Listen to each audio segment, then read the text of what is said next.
எல்லோருக்கும் வணக்கம். நான் தான் திருச்சி சீனிவாசன். இப்போ உங்களிடையே வந்து பேசுகிறேன். அன்பு நண்பர்களே, நமது ஆருயிர் அண்ணன் உலக மகாநாயகன் சிவாஜி அவருடைய அற்புதமான காட்சிகளை ஒவ்வொரு வாரமும் பார்த்து வருகிறோம். 42 வாரம் வெற்றிகரமாக முடிச்சிட்டோம். இந்த வெள்ளிக்கிழமை 43வது வாரம் பார்க்க போகிறோம். நம்ம பார்க்க போகிற படம் அண்ணன் சிவாஜிக்கு ரொம்ப ரொம்ப ரொம்ப முக்கியமான ஒரு படம். இந்த படம் வந்து 1969 ஹிந்தியில் ராஜேஷ் கண்ணா, ஷர்மிளா டாகூர் நடித்த ஆராதனா அப்படிங்கிற ஒரு ஹிந்தி படம். அந்த படத்துலேருந்து ரீமேக் செய்யப்பட்டது தான் இந்த படம். ஆனால் இது வந்து 1974 தான் வந்துச்சு. ரொம்ப அற்புதமான ஒரு படம் அது. அண்ணன் சிவாஜி நடிக்கும்போது டபுள் ரோலு, அப்பா பையன். இந்த படத்தில் வந்து பாட்டுக்கள் அத்தனையும் அப்படியே தேன். பாட்டாலும் அப்பா அப்பா அத்தனை தடவை கேட்கலாம், அவ்வளோ அருமையான பாட்டு. படம் ரொம்ப ஹை கிளாஸ் படம், நீட்டான படம். அண்ணனோட நடிப்பு பார்த்தீங்கன்னா, அதுவும் எஸ்பெஷலி அப்பாவோட அப்பா சிவாஜியோட அந்த கேரக்டர் பார்த்தீங்கன்னா, கிட்டத்தட்ட முக்கால்வாசி அதுதான் டாமினேஷன் பண்ணுவார். இன்னும் சொல்லப்போனால் இது வந்து கிட்டத்தட்ட 80% மேலே அப்படியே லவ் ஸ்டோரி தான். அவ்வளோ அற்புதமாக இருக்கும். அண்ணன் ரொம்ப அழகாக நீட்டாக நடிச்சிருப்பார். அதே மாதிரி வாணிஸ்ரீயும் அதுக்கு ஈக்குவலாக நல்லா நடிச்சிருப்பாங்க. இதுக்கான பிறகு அவருக்கு அப்புறம் அவர் பையன் வருவார். அவர் பையன் வந்து அவங்க அம்மா சந்திக்கிற சீன்லாம் பார்த்தீங்கன்னா, நமக்கு அப்படியே என்னமோ அது பேக்ரவுண்ட் ஒரு மியூசிக் ஒன்று கொடுப்பார் எம்எஸ்வி. அதுவும் இந்த ஒரு ஹம்மிங் சவுண்டு வரும். எல்லாம் அப்படியே நம்மளை கண்ணிலேருந்து தண்ணி வந்துகிட்டே இருக்கும். அவ்வளோ அற்புதமான ஒரு படம். என்ன படம்? சிவகாமியின் செல்வன். இந்த படம் 16/1/1974 ரிலீஸு. அண்ணனோட 168வது படம். இந்த படம் வந்து அந்த வருஷத்தில் ஃபஸ்ட்டு வந்து இதுதான் ஜனவரி மாதம் இந்த படம் ரிலீஸு, சிவகாமியின் செல்வன். அடுத்தது தாய், அடுத்தது வாணி ராணி, அப்புறம் தங்கப்பதக்கம் பாருங்கள் அப்போ தான் வந்திருக்கு. அதுக்கப்புறம் என் மகன், அன்பை தேடி. இதில் வந்து வாணி ராணி, என் மகன் 100 நாள், தங்கப்பதக்கம் 25 வாரம், சில்வர் ஜூப்ளி. அதிலே அண்ணன் பார்த்தீங்கன்னா, அப்போல்லாம் பெருந்தலைவர் காமராஜரை வந்து புகழ்ந்து வரிகள் வரும் பாடலில், பஞ்ச் டைலாக்ல. அது ஒரு கருவேப்பிலை மாதிரி தான் யூஸ் பண்ணுவார். படம் ஃபுல்லாலாம் யூஸ் பண்ண மாட்டார். இந்த இப்போ உள்ள பசங்க மாதிரி ஜாலரா அடிச்சுட்டுலாம் இருக்க மாட்டார். நார்மலாக அது பண்ணுவார். இந்த படத்தில் பார்த்தீங்கன்னா, வாணிஸ்ரீயோட பேரே வந்து பெருந்தலைவர் காமராஜரோட அம்மா பேர் சிவகாமி. அந்த இது வந்து சிவகாமியின் செல்வன் இந்த படத்துக்கு பேர் வச்சாங்க. இந்த பாடலில் வந்து ஒரு வரி வரும், சிவகாமி பெற்றெடுத்த செல்வன் அல்லவோ, நாளை இந்த மண்ணை ஆளும் மன்னன் அல்லவோ அப்படின்னு ஒரு வரி வரும். அதே மாதிரி பார்த்தீங்கன்னா, பட்டிக்காடா பட்டணமால் சிவகாமி உமையவளே முத்துமாரி, உன் செல்வனுக்கு காலம் உண்டு முத்துமாரி அப்படின்னு அதில் ஒரு பாட்டில் அந்த வரி வரும். அப்போ பெருந்தலைவர் காமராஜரை வந்து இவர் சொல்கிறார், உனக்கு அடுத்தது அவர் முதலமைச்சராக வர்றதுக்கான வாய்ப்புகள் இருக்குன்ற மாதிரி அதில் வரும். ராஜபாட்டரங்கத்துறையில் பார்த்தீங்கன்னா பகத்சிங் அதில் வந்து தூக்கு தண்டனைக்கு இழுத்துட்டு போகும்போது அப்போ பாடும்போது கூட ஒரு வரி சொல்லுவார், கர்ம வீரர் பின்னாலே இந்நாட்டு இளைஞர்கள் வர வேண்டும். கர்மர வீரர்னா காமராஜர், அது மாதிரி ஒரு வரி சொல்லுவார். அதே மாதிரி தாய் படத்தில் பார்த்தீங்கன்னா, நாடால வந்தார் நாடாறு வந்தார். நாடாருன்னா நம்மால் காமராஜர் நாடார், அதை வச்சு நாடால வந்தார் நாடாறு வந்தார். இப்படிலாம் அண்ணன் வந்து காமராஜர் மேலே ரொம்ப பக்தியாக இருந்தார். காரணம் நம்மளே இருக்கோம். ஏன் இருக்கோம்? அண்ணனுக்காக இருந்தாலும் நம்மளும் இருக்கோம். காரணம் அவர் ஒரு பெரிய கரைபடாத கைக்கு சொந்தக்காரர். ஏழைகளுக்கெல்லாம் நிறையா செஞ்சவர். மதிய உணவு கொண்டு வந்ததே அவர் தான். அதை வச்சு தான் அதுக்கப்புறம் எம்ஜிஆர் அதை கொஞ்சம் விரிவாக்கம் பண்ணார். இலவச கல்வி திட்டம் அதுதான் மெயின். நிறையா பேர் அம்பேத்கரை சொல்கிறாங்க, தாழ்த்தப்பட்ட வகுப்பை சார்ந்தவங்களாம். மன்னிக்கணும், அவர் சட்டம்லாம் இயற்றினார், இதெல்லாம் பண்ணார், நான் இல்லைன்னு சொல்ல. பெரியாரை சொல்கிறாங்க, அவங்களாம் ஓரளவுக்கு தான். காமராஜர் தான் நீங்கள் தெய்வமாக கும்பிடணும். யார்? தாழ்த்தப்பட்ட சமுதாயத்தை சார்ந்தவர்கள். பெருந்தலைவர் காமராஜரை தான் ஃபஸ்ட்டு நீங்கள் தெய்வமாக கொண்டாடணும். காரணம், ஆடு மாடு மேய்ச்சிட்டு இருந்த பசங்களை கூப்பிட்டு, ஏன்டா ஆடு மாடு மேய்க்கிற, ஸ்கூலுக்கு போலியானோன்னே பணம் கட்டி படிக்க வசதி இல்லைன்னு சொன்னோன்னே இலவச கல்வி திட்டம் கொண்டு வந்தார். சரி, அது கொஞ்ச நாள் கழிச்சு பார்த்தாரு. ஏன் இன்னும் வந்து கூட்டம் காணோம் ஸ்கூலுக்கெல்லாம் அப்படின்னு கேட்கும்போது, ஆலோசகர் அவரு காமராஜர்ட்ட சொல்றான், "பசி அவனுங்க ஸ்கூலுக்கு வந்துட்டு என்ன பண்ணுவானுங்க? ஆடு ஆடு மாடு மேய்ச்சா தான் ஏதோ காசு கிடைக்கும். சோறு திங்கணுமே" அப்படின்னா, "சரி போ மதிய உணவு திட்டம் கொண்டு வருவோம்ன்னு" கொண்டு வந்தார். அவரு தெய்வங்க. அதெல்லாம் அவரெல்லாம் நீங்க கும்பிடணும். அதனால தானே உங்க சமுதாயமே மாறுச்சு. நாளடைவில இன்னைக்கெல்லாம் எப்படி ஒரு நிலைமைக்கு நீங்கலாம் வந்துட்டீங்க. அரசு உத்தியோகம் அது இதுன்னு வீடு கட்டி சமுதாயத்தில ஒரு சம அந்தஸ்துக்கு நீங்க வந்ததுக்கு காரணமே காமராஜர் தான். எந்த காசும் அவர் சம்பாரிக்கல. எந்த அவர் மேல கல்யாணம் பண்ணாம மக்களுக்காக தன் வாழ்க்கைய தியாகம் பண்ணவரு. அவருக்கு வந்து அவர்கிட்ட இருக்கிற வீடு கூட இன்னைக்கு வந்து அவரு நினைவு இல்லமா தான் இருக்கு விருதுநகர்ல. பெருந்தலைவர் காமராஜர் மாரிலாம் ஒரு மனிதன பார்க்கவே முடியாது. நான் அரசியலுக்கெல்லாம் அப்பாற்பட்டவன். அதில ஒரு ஊழல் இல்ல, பொய் பித்தலாட்டம் இல்ல.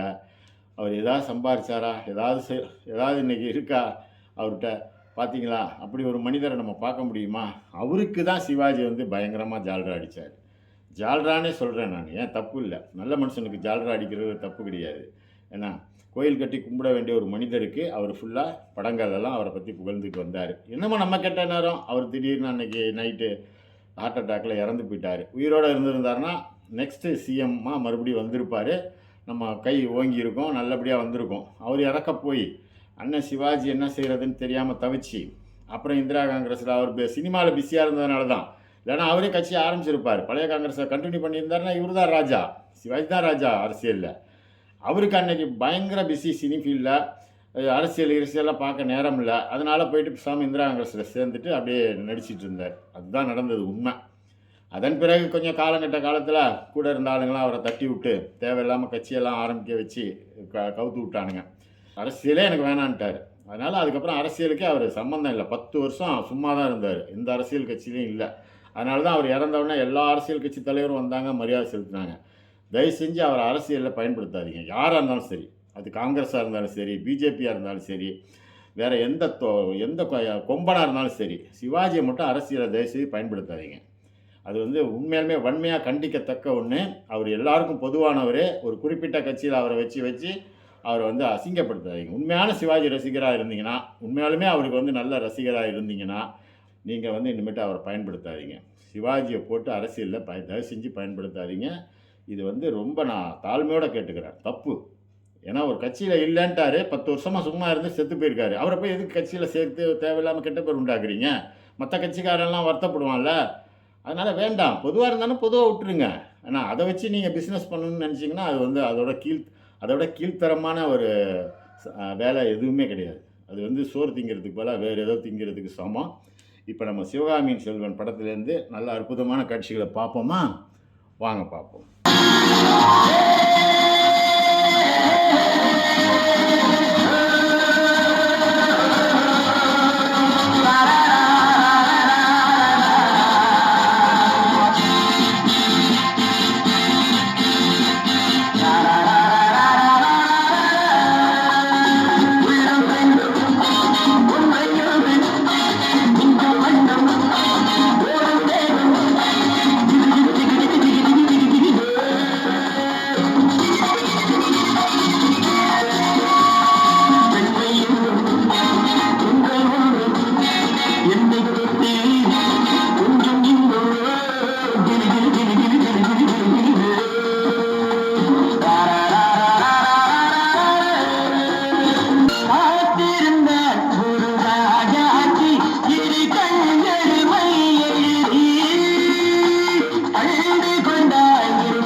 வரவேற்பாங்கன்னு கேள்விப்பட்டிருக்கேன். இப்படி பச்சை தண்ணியை வரவேற்கிறத இப்பதான் பாக்குறேன். அது வந்து ஈஸ்வர வேகத்துல பக்கிட்டு வந்துருந்தா டாக்டருக்கு ஒரு பேஷண்ட் கிடைச்சிருப்பான். மன்னிக்கணும், வேலைக்காரன் நினைச்சு எங்க வேலைக்காரன் சிகாமணி மேல இருந்த கோபத்துல அபிஷேக் எனக்கா அது இந்த குழுல ரொம்ப தேங்க்ஸ். குழு சொன்னதுக்கு அப்புறம் உள்ள கூப்பிட்டுருங்க. ஐ எம் சாரி, உங்க ட்ரெஸ் எல்லாம் நினைஞ்சு போச்சு. கட்டி கொடுக்க நான் காய வச்சு தரேன்.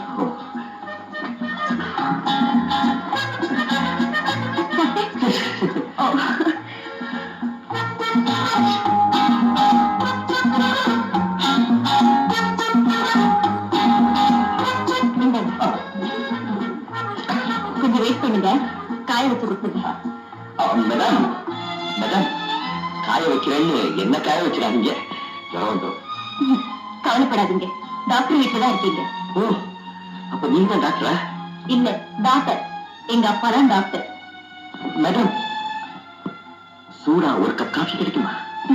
கொண்டு வரேன். உங்களுக்கு? எனக்கு சிக்ஸர் கோட்டா. காலையில ஒரு கப், சாயங்காலம் ஒரு கப். அதிகமா சாப்பிட்டா ஹெல்த் எஃபெக்ட் ஆகும். நல்லா கேட்கிறா. நீ என்னடா ஒரு நாளைக்கு 40 கப் காஃபி குடிக்கிற, 100 சிகரெட் குடிக்கிற. என்ன, ஒரு நாளைக்கு 40 கப்பு காஃபி 100 சிகரெட்டா? அதை எங்க கேக்குறீங்க? ஏன்டா இப்படி கெட்டு போறேன்னு கேட்டா, எனக்கு நீ யார் இருக்கா கவலைப்பட, இல்ல நான் தான் யாருக்காக கவலைப்படணும்னு விரக்தியா பேசுறாங்க. ஏன், உங்களுக்கு வேண்டியவங்க யாருமே இல்லையா? நீங்கதான் ஆகும். ஐ மீன், நீங்களே சொல்லுங்க. நீங்க தான் சொல்லணும். இப்ப பாருங்க, யாராவது ஒருத்தி இவனுக்கு கண்டிக்கிறதுக்குன்னு இருந்திருந்தா பையன் ஒழுங்கா கரெக்ட் ரூட்ல போயிருப்பான இல்லையா?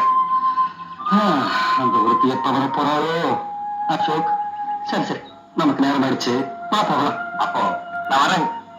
காஃபி சாப்பிடாமயே போறீங்க? நோ நோ, நீங்க தான் சொன்னீங்க ஹெல்த்துக்கு ரொம்ப பேடுன்னு. அதனால என் கோட்டாவை நான் பிக்ஸ் பண்ணிட்டேன். காலையில ஒரு கப், சாயந்தரம் ஒரு கப். அப்போ நாங்க வர்றோம். வாங்க. வரோம். அப்ப நான் வரேன். பாய் பாய். பாய். எப்பா டஜன் என்ன விலை? 11 ரூபா. 20 ரூபாயா? மரத்தே விலைக்கு வாங்கிடலாம் போல இருக்கு. அடடா, நீங்களா பழத்தை பார்க்க வந்தீங்களா? இப்பதான் மார்க்கெட்டுக்கே வந்திருக்குது. சிகாமணி என்ன விலை? சாத்துக்குடி. அவாரி சிவராமி. Fine, thank you. என்ன இன்னைக்கு லீவா? இல்ல இல்ல, எங்க ஏர்போர்ட் பக்கத்துல கடை கிடையாது, ஷாப்பிங்காக வந்தேன். பழத்தை பார்க்கறதா இருந்தா கூட இவ்வளவு தூரம் வர வேண்டிய என்ன சார் செய்யறது? பழம் வேணும்னா பாடுபட்டுதான் ஆகணும், பழம் வேணும்னா கஷ்டப்பட்டுதான் ஆகணும். என்ன சொல்றீங்க? போலாமா? என்ன ஒண்ணு வாங்காம போறீங்க? ஆப்பிள் வாங்கலாமா? நல்லா இல்ல, வேற கடைக்கு போலாமா? பரவாயில்ல, தேங்க்ஸ். சிகாமணி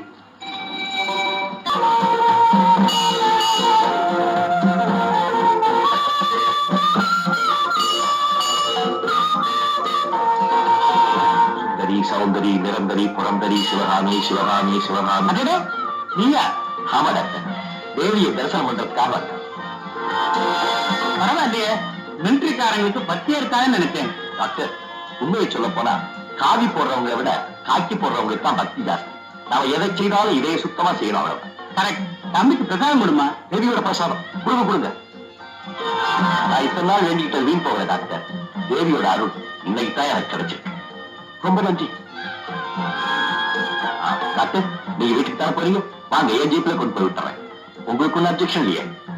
வாங்க. நீ எப்பவும் கோயிலுக்கு வர்றதுண்டா? எப்பப்ப தேவியை பார்க்கணும் தோணுதோ அப்பப்ப வருவேன். நீங்க அடிக்கடி கோயிலுக்கு வர்றதுண்டா? அடிக்கடி வந்தாதான் நினைச்சது நடக்கும். வாங்க. ஆமா, நீ இந்த ட்ரெஸ்ஸோட ஜீப் போட்டு போற? நோ டாக்டர், எனக்கு என் யூனிஃபார்ம் இருக்கு. 5 minutes வெயிட் பண்ணுங்க. இதோண்டா.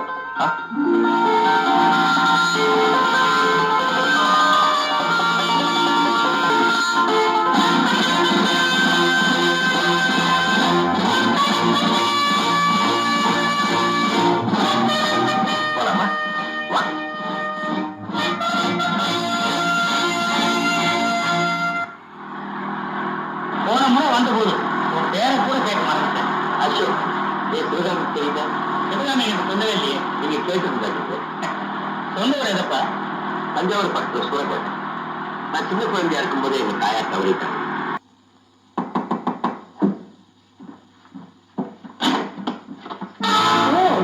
நீங்களா? ஞாயிற்றுக்கிழமை வரைக்கும் உங்களால பொறுத்திருக்க முடியாதுன்னு எனக்கு நல்லா தெரியும். நான் விருந்துக்காக வரல, மருந்துக்காக வந்திருக்கேன். அப்படின்னு அப்பாவை பாருங்க. இல்ல, இந்த காயத்தை நீதான் பார்க்கணும். ஐம் சாரி, நீங்க தான் பார்க்கணும். நீங்க என்ன மரியாதை வேண்டியிருக்கு? மரியாதை நேமே கூப்பிடுங்க. எங்க காயத்தை காட்டுங்க. இது காயம் இல்ல, சின்ன கீரல். என்னமா விமானப்படையில இருக்கிறவங்க எல்லாம் பெரிய வீரர்கள் நினைச்ச நீங்க இந்த சின்ன கீரலுக்கு போய் இன்னைக்கு கீரலா இருக்கிறது நாளைக்கு பெரிய காயமா மாறலாம். இன்னைக்கு கண் பார்வையில் ஆரம்பிக்கிறது நாளைக்கு கல்யாணத்தையும் முடியலாம். அப்போ கல்யாணம் காயமா ஆபத்தானதா? இப்ப காயம் ஏற்பட்ட புதிய கட்டிக்கிறோம், கஷ்டம் ஏற்பட்ட புலவிய கட்டிக்கிறோம். அது பேண்டேஜ் உதவி, இது பாண்டேஜ் உறவு. அது கரெக்ட்.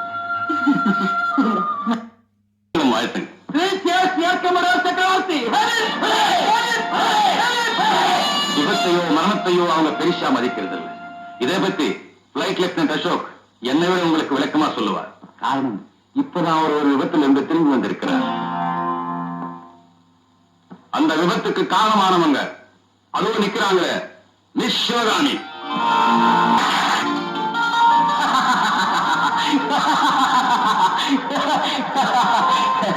உன் காலுக்கு இருக்கிற வேகத்தை விட என் காதலுக்கு வேலை அதிகம். எவ்வளவு சீக்கிரம் முடிச்சுக்க பாத்தியா? என் கண்ணால பார்த்த உங்க உருவம் இதயத்துல பதி பிடிச்சான்னு பார்த்தேன். என்ன சொல்லுது? இவரை விடாதேன்னு சொல்லுது. அவரை விட்டாலும் நீ விலகாதேன்னு சொல்லுது. எப்படி விலக முடியும் சொன்னா? இதே ஒரு விசித்திரமான வீடு. ஏதாவது ஒரு ஆழத்து மேல ஆசை இருந்துச்சுன்னா அந்த ஆழத்தை பாடிக்கிட்டே இருக்கும். நிஜமாவா? இப்ப என் வீட்டில் ஒரே ராகம், ஒரே கீதம். அதெல்லாம் தெரியுமா? சிவகாமி, என் இனியவளே. உண்மைதான் சிவகாமி. என் வார்த்தையில் உனக்கு சந்தேகமா இருந்தா அதோ என் இதயத்தை பனிமலையே, அந்த களங்கமில்லாத பனிமலையை கேட்டு நான் சொல்றதெல்லாம் உண்மைன்னு உனக்கு தெரியும்.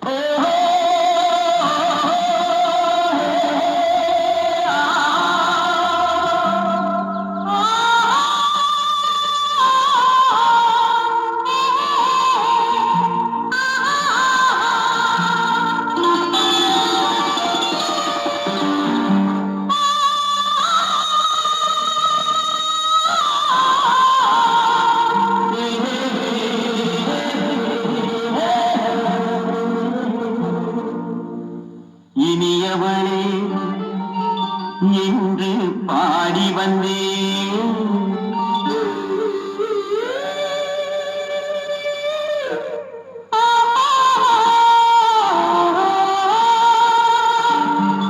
இனியவளே என்று பாடி வந்தேன். இனி அவைதான் என்று ஆகிவிட்டேன். இன்பமெல்லாம் ஏந்தி வரும் இளமை கொண்டவள், இன்பமெல்லாம் ஏந்தி வரும் இளமை கொண்டவள்.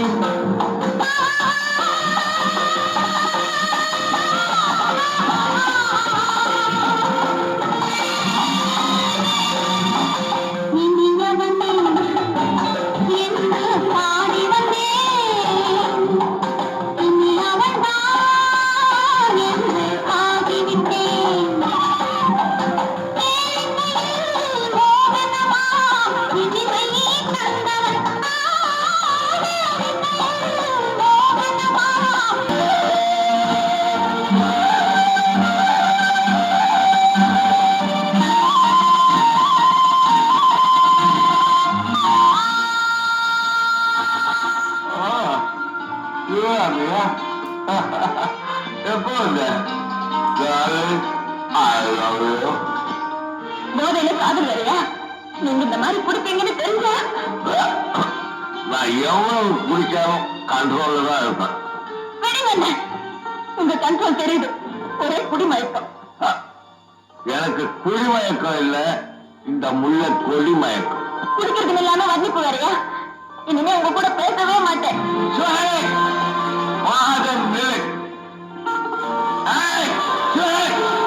நான் சொல்றத திரும்பி வா. இப்ப திரும்பி வரல, நான் இந்த மலையிலிருந்து கூட்டுவேன். விடுங்க, நல்லா விடுங்க. உங்களுக்கு எனக்கு எந்த விதமான சம்பந்தமும் கிடையாது. சம்பந்தம் இல்ல? உனக்கு எனக்கு எந்த விதமான சம்பந்தம் இல்லையா? கண்ணாலே பார்ப்பேன். எவ்வளவு பெரிய பள்ளம்! நான் பிராண்டி குடிச்சிருக்கேன், சொன்னபடி நடந்துருவேன், குடிச்சிருவேன். ஆண்டவா, என்னை ஏற்றுக்கொள்.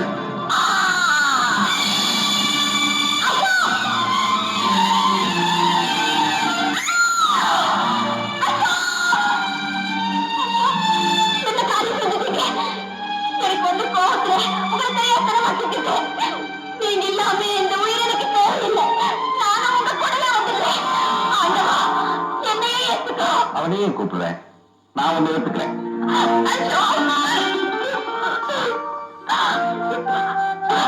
என்ன விளையாட்டுது? காதல்னா ஒரு சின்ன கண்ணாமூச்சி விளையாட்டு. எனக்கு போச்சு நின்று போச்சு. போதையில நீங்க உண்மையா எழுந்துட்டு நான் ரொம்ப பயந்துட்டேன். போதையா? எனக்கு போதையில் தான் உன் காதல் தான். இதப்பா வெறும் தீ தண்ணி. உன்னை ஏமாத்துறதுக்காக 4 சிராமணியும் போட்ட பிளான். ஐயோ, உண்மையிலே நீ என்ன புரிஞ்சினா எவ்வளவு வேதனைப்படுவேங்கிறத இப்பதான் புரிஞ்சுக்கிட்டேன். என் மேல உனக்கு எவ்வளவு அன்பு.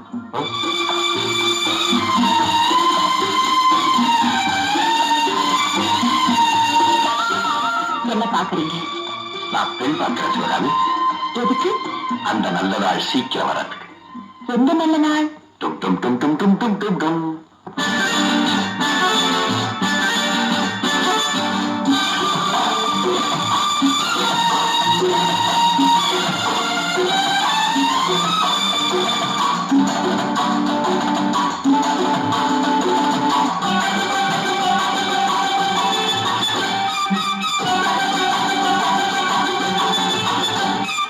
மேலதாளம் கேட்கும் காலம் இவையில் வருக வருக என்று பெண் பார்க்க வந்தேன். விடிய விடிய கதைகள் சொல்ல வருவேன் நான் கல்யாண பெண்ணாகி. இனிக்க வருவேன் நான் கல்யாண பெண்ணாகி. இங்க சிவக்க சிவக்க. வருவாய் நீ கல்யாண பெண்ணாகி. நீங்க எதையாவது மனசுல நினைச்சுக்கிட்டு இந்த இடத்துல காசு வீசினா நீங்க நினைச்சது நிறைவேறும். நிஜமாவா? என் மனசுல ஒரு ஆசை இருக்கு. அது நிறைவேறா பார்க்கிறேன்.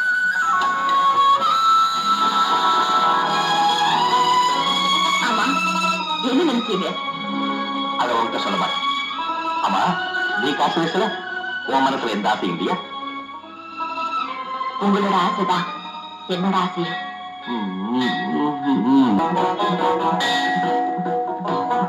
ஆண்டவன் கிருபையாலே தம்பதிகள் 2 பேரும் சௌக்கியமா இருப்பேன். எங்க 2 பேருக்கு இன்னும் கல்யாணம் ஆகல. அதனால என்ன, நீங்க 2 பேரும் சேர்ந்து நிக்கிற பாக்குறப்போ ஜோடி பொருத்தம் ரொம்ப பொருத்தமா இருக்கு. சாமி முன்னால மாலைய மாத்திண்டு எனக்கு நீ உனக்கு நல்ல நிச்சயம் இருந்தா போச்சு. இதுல என்ன தப்பு? விஜய் வந்தான். மாலை கொடுப்பான்.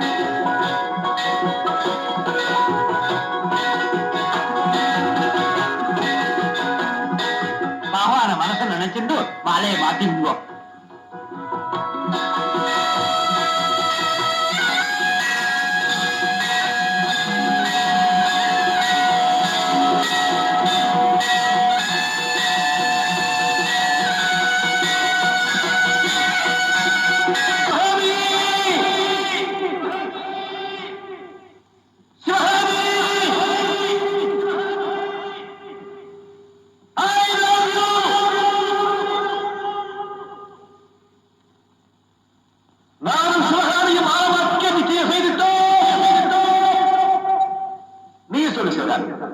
சத்தம் போட்டு சொல்லு.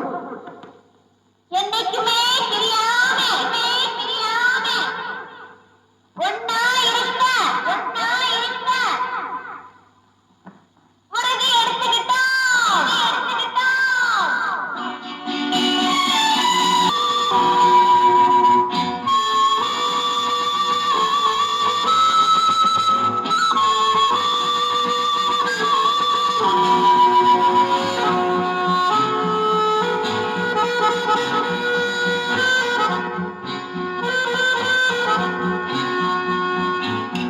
அன்பே, அமுதே, ஆரணங்கு பாவையே, என் அழகு பொக்கிஷன் நீ.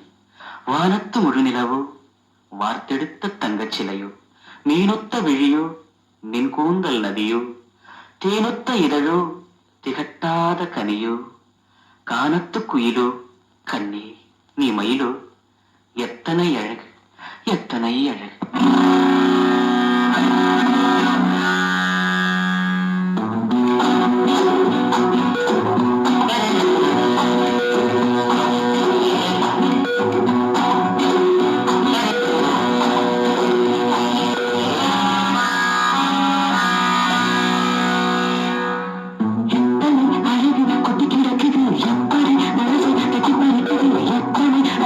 கொட்டி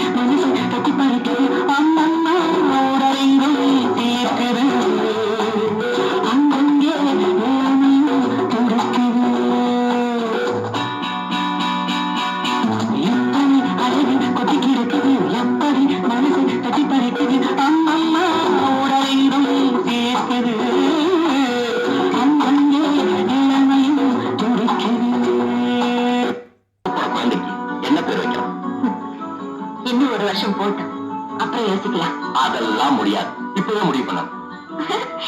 நம்ம பிறக்க போறது ஆனா பெண்ணான்னு தெரியல, அதுக்குள்ள என்ன அவசரம்? நிச்சயமா சொல்றேன், நமக்கு பையன் தான் பிறக்க போறான். அவனையும் என்ன போலவே இந்திய விமானப்படையில சேர்த்து பெரிய வீரனாக்க சொல்லலாம். தாய்க்குத்தான் அந்த தகுதி உண்டு. சிவாஜியுடைய வீரத்துக்கும் புகழுக்கும் அவன் தாயார் தான் காரணம். அதை போலவே என்னுடைய மகனையும் பெரிய வீரனாக்க சரியா?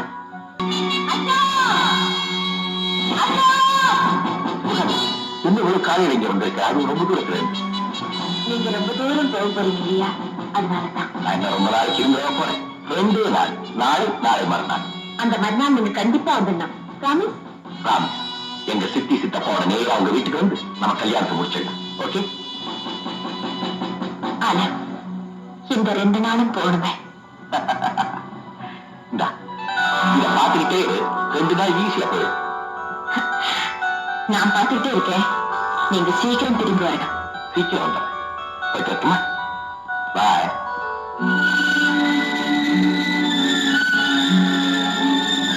அவங்க வரமாட்டாங்க.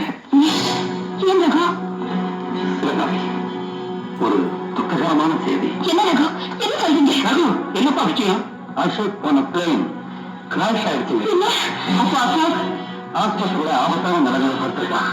நான் உங்களை அழைச்சிட்டு பார்த்துட்டு தான் வந்தேன். அழகும் அமைதியும் நிறைஞ்சிருக்கு. அமைதியான இடம் மட்டும்தான் அசோக். நீங்க எதையாவது மனசுல நினைச்சுக்கிட்டு இந்த இடத்துல காசை வீசினா நீங்க நினைச்சது நிறைவேறும். நிஜமாவா? ம். என் மனசுல ஒரு ஆசை இருக்கு, அது நிறைவேறதான் பார்க்கிறோம். ஆமா, என்ன நினைச்சீங்க? அதை உங்ககிட்ட சொல்ல மாட்டேன். ஆமா, நீ காசு வீசல, உன் மனசுல எந்த ஆசை இல்லையா? உங்களோட ஆசைதான் என்னோட ஆசையும்.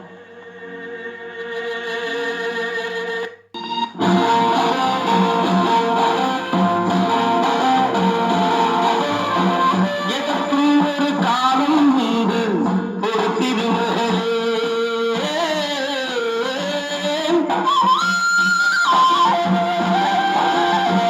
எதற்கும் ஒரு காலம் மீது ஒரு திருமகளே, இன்பத்திலும் துன்பத்திலும் சிறு திருமகளே, இன்பத்திலும் துன்பத்திலும் சிறு திருமகளே, நிழல் கொடுக்க தந்தை என்ற மரம் இருந்தது, நேற்று வந்த காற்றில் அந்த மரம் இருந்தது, சிவகாமி பெற்றெடுத்த செல்வனையவோ, நாளை இந்த மண்ணையாளும் மன்னனல்லவோ. அவர்தான்.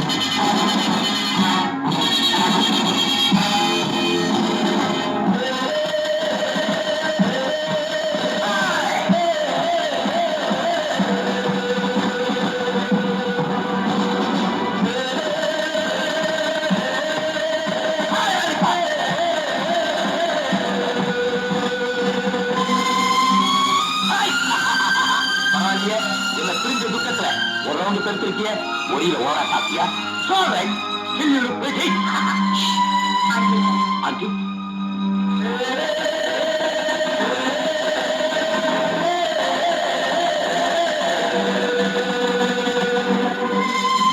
யாரு? ஆண்டி, நான் சொன்னேன் ஆனந்த், இவர்தான். ஆண்டி, அது சாரி சவுடா. இதுக்கு முன்னாடி நான் உங்களை எங்கேயும் பார்த்துருக்கேன். இருக்காது, என்ன நீ பார்த்திருக்க முடியாது. ஒரு ரிக்வெஸ்ட், என்னப்பா? அடுத்த ஜென்மத்திலேயாவது நான் உங்களுக்கு பிள்ளையா பிறக்கணும். இந்த ஜென்மத்திலேயே நீ எனக்கு பிள்ளைதான், நான் உனக்கு அம்மாதான் அப்படின்னு வச்சுக்கப்பா. இது என்ன தப்பு? Thank you aunty, thank you. Anand.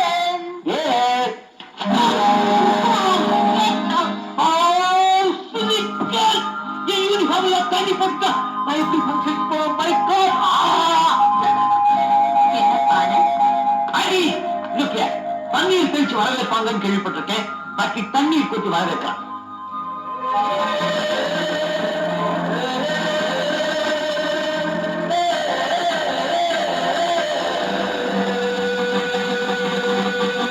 Aunty, என்ன ஒண்ணும் இல்லப்பா. பாருங்க ஆண்டி, ஃபங்க்ஷன் யூனிஃபார்ம் நான் எப்படி வெளியே போறது? கோட்டை கைட்டு கொடுப்பா, காய வச்சு இஸ்திரி போட்டு தரேன். தேங்க்யூ. விழாவில் என்னப்பா ப்ரோக்ராம்? அவார்ட்ஸ் கொடுப்பாங்க. சீனியர் ஆபீசர்ஸ் எல்லாம் பாராட்டி பேசுவாங்க. நீ உட்காருப்பா, நான் இது வந்துடுறேன். ஆண்டி, சூடா ஒரு கப் காஃபி கிடைக்குமா?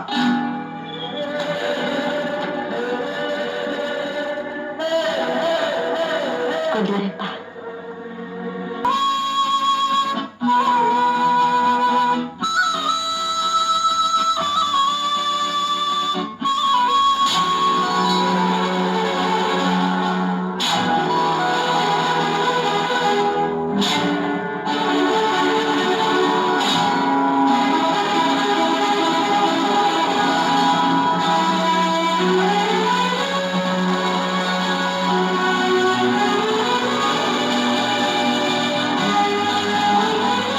சகோதரி சிவகாமி, நீண்ட நாளைக்கு பிறகு இந்த கடிதம் எழுதுகிறேன். நாளை முதல் அவன் இந்திய விமானப்படையிலே விமானியாக பதவியேற்பான். நான் உன்னிடம் வாக்களித்தபடி என் கடமைகளை நிறைவேற்றிவிட்டேன். மரணப்படுக்கையில் இருக்கும் எனக்கு ஒரு மனச்சாந்தி. உன் கணவரும் நீயும் கனவு கண்டதுவோ உன் மகன் ஆனந்த் வாழ்க்கையை வெற்றி பெற்று விட்டான். தாயும் மகனும் சேரும் நாளில் நான் இருக்க மாட்டேன். உன் கணவரோடு நானும் உடனிருந்து வாழ்த்துகிறேன்.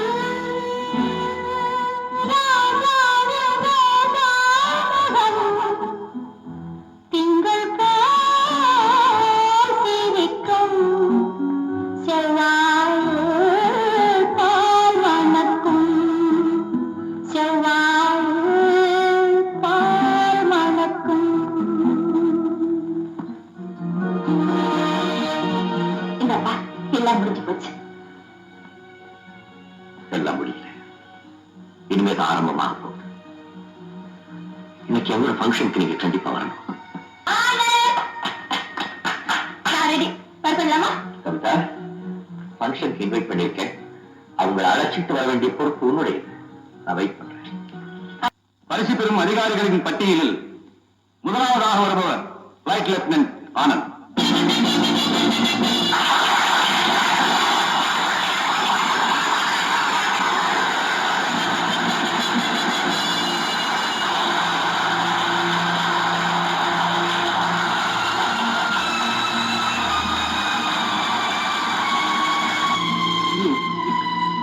எக்ஸ்கியூஸ் மீ சார், உங்க அதிர்ச்சிக்கு எனக்கு அர்த்தம் புரியும். மறைஞ்சு போன ஃபிளைட் லெப்டினன்ட் அசோக் உங்களுக்கு தெரியும்ல? நீயும் அசோக்கும் ஒரே மாதிரி. எஸ் சார், நான் அவருடைய மகன் ஆனந்த். அம்மா, மெடிக்கல் போமா. என்னையா? ஆமாம்மா, உங்களை தான் கூப்பிடுறேன். மெடிக்கல் தாயும் மகனும் சேர்ந்த இந்த நல்ல நேரத்துல உன் மகனுக்கு உன் கையாலேயே பதக்கத்தை வாங்கினான். என் கையாலையா? எஸ். பல வருஷங்களா நீ கண்ட கனவு இன்னைக்கு நிறைவேறும்.